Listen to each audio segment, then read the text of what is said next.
Now, this is a bit of an update about the United States, and of course the obvious thing to think about is the condition of the president. So let's just jump straight into that. Basically, we want to see how likely is it that the president's going to make a good recovery. And we'll see, to give you the bottom line, that it's overwhelmingly likely he should make a very good recovery. But let's look at the facts on that. Now, we've been through this in the United Kingdom. Our Prime Minister was gravely ill, actually, with Covid-19 back in March, and the Deputy Prime Minister had to take over for a period of time, or one of the Cabinet Ministers, for a short period of time. Fortunately, he seems to make a full recovery, but it does give a lot of uncertainty in the country. So I understand that it's an uncomfortable situation at the moment.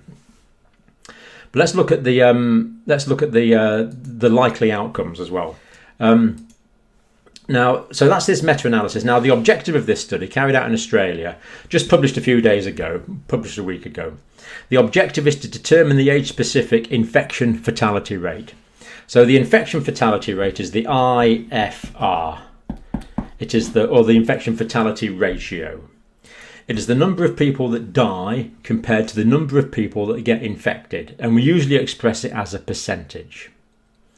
So let's look at what that's likely to be for the age group of the president. The results give estimated age-specific infection fatality rates. So of 100 people that catch the disease in a particular age group, what is the probability, quite brutally, to put it quite frankly, what is the probability that that person is going to die? So based on wide-scale data, this is kind of the best figures that we have at the moment from this meta-analysis. Now, the good news about this virus is that it's very low for children and younger adults. Remarkably low. Now, we're fortunate this virus could have selectively killed our children. We're fortunate that the biology of this virus is as the biology of this virus is, and it's more likely to kill older people. Now, this is tragic, but it would have been even worse if it was a more virulent virus that killed more young people. So in a sense, we've been fortunate with this pandemic. That's one of the themes that I've been talking about for a while, because another one could come along where we're not. Anyway, straight on to the business. It increases progressively with age. So at the age of 55 years, the probability of dying from this disease, combined data sets from all these different countries, the 111 studies, the 33 countries, is 0.4%. And of course, men are at greater risk than women, but as you get older, that kind of tends to balance out a bit as well. So these are overall figures for both sexes. Right, by the time you get to the 65-year-old age group, the chances go up to about 1.3% of death. The president is 74, so his chances of dying according to this data are 4.2%. Now, this sounds fairly brutal. We're talking about people's lives here, but the more information we have, the more prepared we can be. So I think it's appropriate to do this. In other words, it's about 96, isn't it? 95.8% chance the president will make a full recovery. So it's overwhelmingly likely he's going to make a full recovery based on this data. Having said that, the president is somewhat overweight. Having said that, he's a non-smoking teetotaler. So, you know, there's sort of pros and cons on both sides. Now, with increasing ages, 14% to 85, 25% in the over 90s.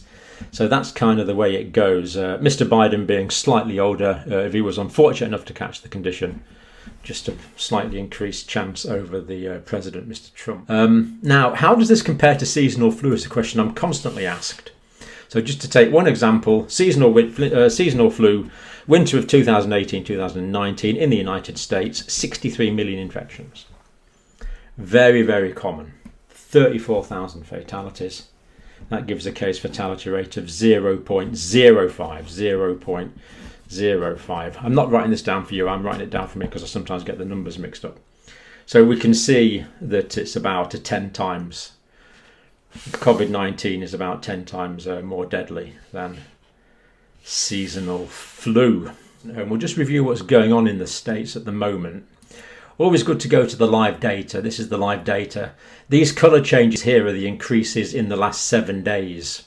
So as we see, California, Texas, California there puts the figures up for you, Texas, Florida, these states have been a problem for a while.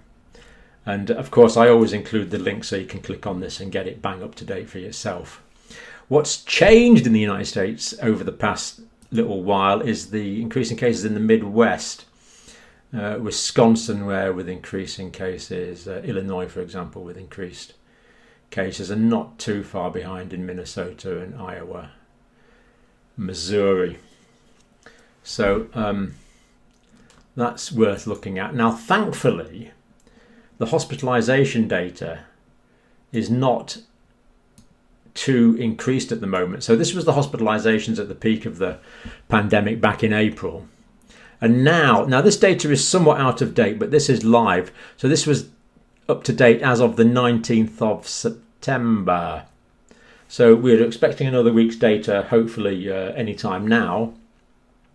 But what it shows is we don't have the increase in hospitalizations we had at the peak of the pandemic. This is probably largely because the proportion of people that require hospitalisation might be 4 or 5%, and the numbers of people actually infected way back in March, April, May were way higher because the testing was nothing like as widespread as it is now. Now, the other thing we've looked at quite a lot of detail on this channel is the reproductive number, the R value. And if you've watched before, you'll know, you probably know this anyway. The R value is the average number of people that any one infected person will infect. So if the R number is 1, on average, one person will infect 1 new people. So the number of cases will stay the same. If the R number is 2, then on average, every infected person will infect 2 people who will infect 2 people. And then we have what we call exponential growth. The numbers will just take off with this doubling process. So for the numbers to be going down, we need an R value of less than 1. And that's what this gives us. This gives us the lifetime RT value in the states. So all of these states here, the numbers are increasing. Now this does not relate to the overall numbers.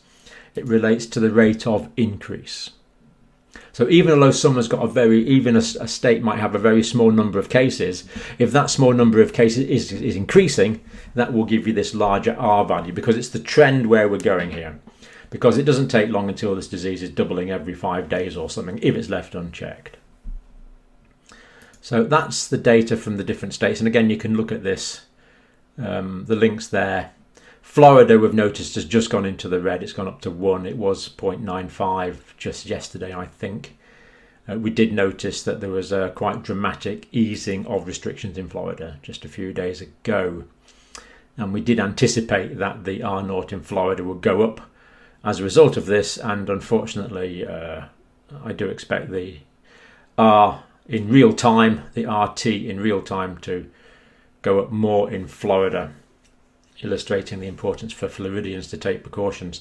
So in all these states here, the numbers are actually increasing. It's only these states here in the green where the numbers are going down.